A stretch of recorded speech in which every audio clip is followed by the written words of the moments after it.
কত যুবক যে পৃথিবী থেকে চলে গেছে। হে আমার ভাই, আপনাকে কেমন করে বুঝাই, যারা দিন রাত কোনো কিছুর পরোয়া করেন নাই, দিন রাত আল্লাহর পথে ছুটে চলেছেন। ওই খালিদ বিন ওয়ালিদ রাদিয়াল্লাহু আনহুকে দেখেন, তিনি মৃত্যু সজ্জায় বলেছিলেন যে আমি জাহাদতু কাযা ওয়া কাযা, আমি যে কতই না যুদ্ধ করেছি আল্লাহর পথে, আমার শরীরে এমন একটা দাগও নাই যেখানে, মানে একটা জায়গাও বাকি নেই আমার শরীরের মধ্যে যেখানে কোনো তরবারির আঘাত নাই বা বর্ষার ছোঁয়া নাই। সেদিন তিনি মৃত্যু সজ্জায় বলছিলেন যে আজকে আমি আমার বিছানায় মারা যাচ্ছি, আমি যুদ্ধের মাঠে মারা যাওয়ার সৌভাগ্য আমার হলো না। ফালা নামাত আইনুল জুবালা, তিনি বলেছিলেন যে কাপুরুষদের দু চোখ যেন কখনো না ঘুমায়।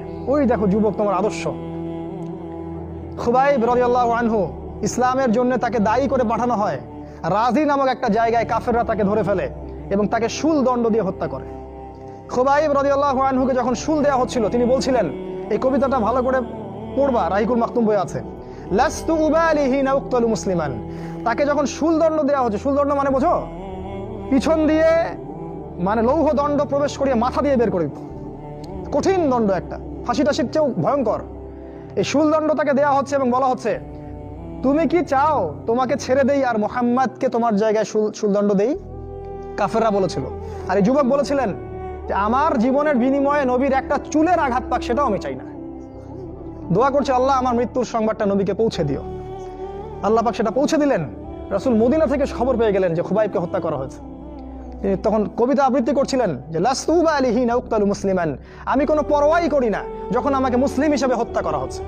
আলাই জামিন কানা লিল্লাহি মাসরাই, আমাকে যেদিকেই পাশ ফেরানো হোক না কেন সেটা আল্লাহর জন্যই। ওয়াযালিকাল ইলাহু ওয়া ইয়াশা, এবং তিনি হচ্ছেন এমন ইলাহ যিনি যদি চান ইউবারিক আলা ফি কুল্লি শিলউই মিমাসা, তাহলে তিনি প্রত্যেকটা আমার গোশত টুকরা হাড্ডির মধ্যে বরকত দিতে পারবেন। এই কবিতা বলতে বলতে তার জান চলে যায়। এই যে তোমার আদর্শ, কখনো ভেবেছো তাদেরকে নিয়ে? তারা তোমাদের সুপার হিরো। আজকে ফ্যান্টাসির জগতে সুপার হিরো খুঁজে বেড়াও তোমরা। তোমরা রাসূলের আদর্শ গ্রহণ করার সৌভাগ্য হলো না, খালিদ বিন ওয়ালিদকে দেখতে পারলে না। ওমর ইবনুল খাত্তাব এমন বীর, যার সামনে 10 জন 15 জন কিছুই না, তরোয়াল নিয়ে বের হয়েছেন নবীকে হত্যা করবে।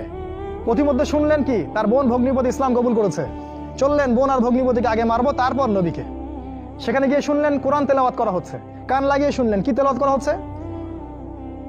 জিজ্ঞাসা করলেন কি তেলাওয়াত করছো? তারা বললো যে আমরা কিছুই তেলাওয়াত করছিলাম না। তিনি মারধর শুরু করলেন, এক পর্যায়ে একটা কাগজ বের হয়ে আসলো, ওই যে নুসখা, সেখানে লেখা ছিল সূরা তাহা। সেই সূরা তাহার তিলাওয়াত শুনে পড়তে পড়তে পড়তে পড়তে তার চোখ দিয়ে দরদর করে পানি পড়তে লাগলো এবং তিনি বলতে লাগলেন, ইয়ামবাগি লিমান ইয়াকুলু হাদা আল্লা ইউবাদা মাআহু গায়রা, যে সত্তা